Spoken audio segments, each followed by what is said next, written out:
la le whanaro tainga whai fōfō mari. Fōfō mari le ago le mataupu.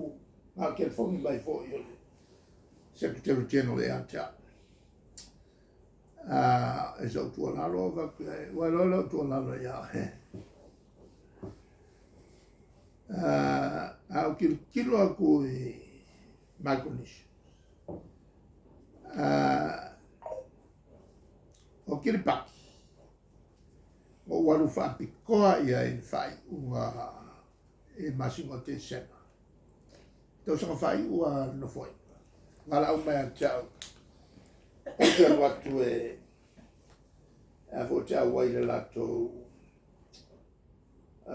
sisi ngā fōa. Wala mai fo tu walu o fo tu walu.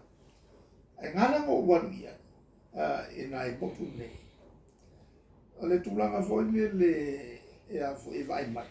Ia Samoa, peo Samoa o le uso matua. Nalala no wala mai ia tu walu walu ia. E moso. Ia mai ka ua kele ao ina vevesi ia fo.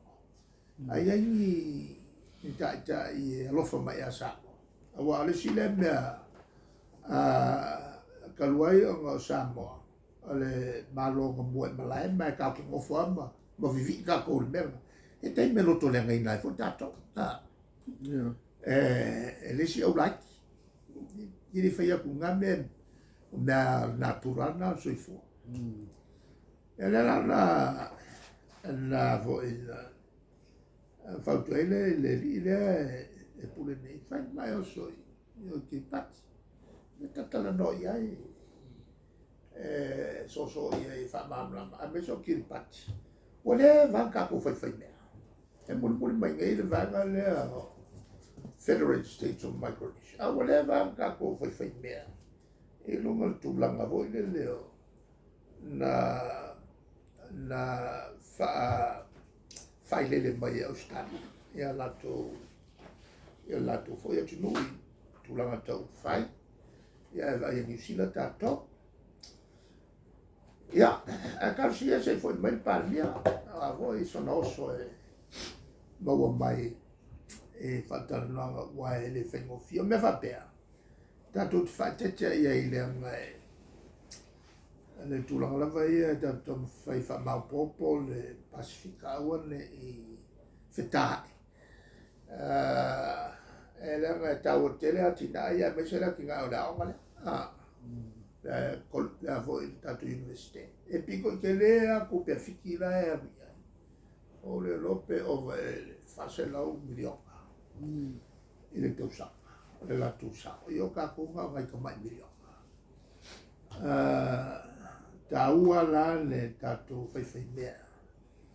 Ma Pasifika. O hoi la le amatanga mai o nei fōro mea. E ngā kua konua ngai ia. O whiti Samoa tonga. E ngā kua konua.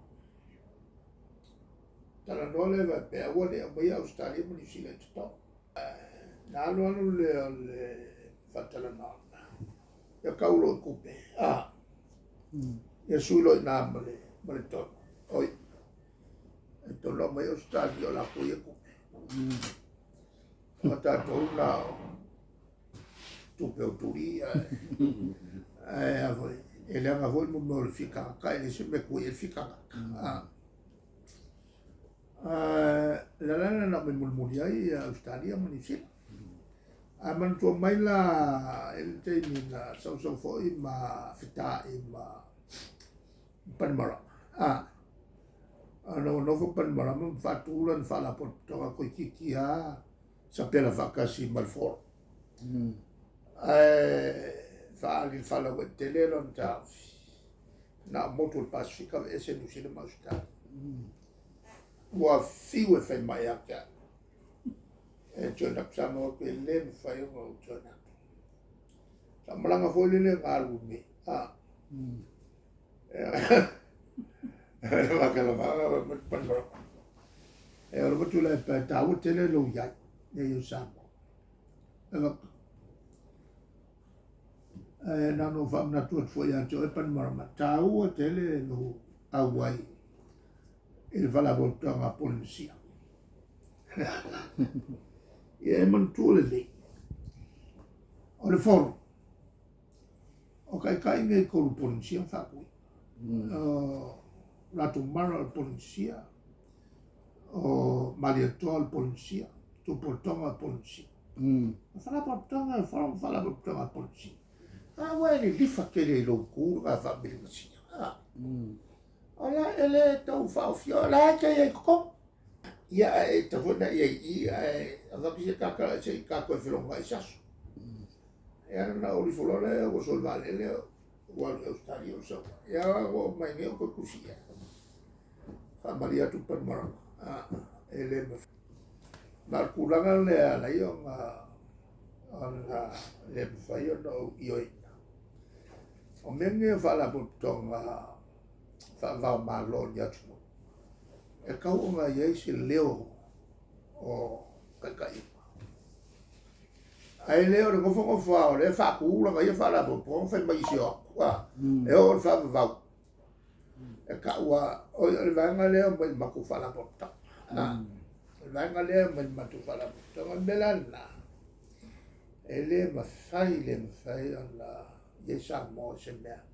E ngofo se si kiuri se si ki fa ku ave mai. E o sa. Bena vola mele le fala tonga le tu si mai ai le covana le si tamato l'université Business Center from Natumai e fala tonga ta il Pacifica fai me America volevano fatto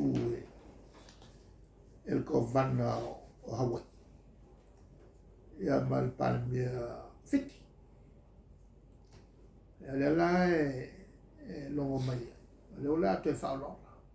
Ola somanat. Ia mai la la mato west. Ave mumuli la e ta. Tawa lo fai mai. Te falo. E kausanga e tele sa fai sa awina mai e tu sa mario kialwa. To mandote le lo fatta si fonona. Nga wa ka mai oi. O le fono fattu ratu marofiti. Mal ko vanno o Hawaii. E si ta il Pacifica ma si sele na auto. Tu te manato mamma bene. Ai messo sambo. Tau nei sambo so se me. Fa pe fai. No sambo na mo na. Lo wenga. O mai ngai le ko kalima. Ya. Ale tu sol vanga le utatu tan no foreign policy. E tu langa o fenga ia yo tatu mano ma e mai si malo il Pacific. Ya mai se le tu langa fa vai ai le tanto wa matau malo umalala kasiale me fa la ela to foreign policy o le interest o le tu a fai se matau pe a fia il tato tu tato tele la no a fai se matau pu e benefit ai tato la fa pena fo di uscita.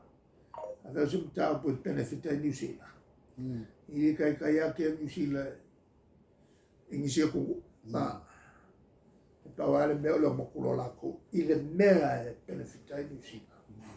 Ile me va pena fatto a tapa ma ya a woman fai isi na longo mai. Va pena vola e tono il palme. E il fai tio ngalesi. Fai pule, ane tua mai na tua ala o te malo. Fai ki o mai e le langoa e voi e sa mo se tau puna la o tula e le fai na le tatu se tau pu le benefit el tātou. O le whainga whaavaele nā, o policies, o malala. Mai a secure lol bela, i tātou vaile na e tātou ngō, i o lea e tintilo mai foi, ave el tātou sosoan. E le mwhaika kōna ngose mea mange u kako ki koa.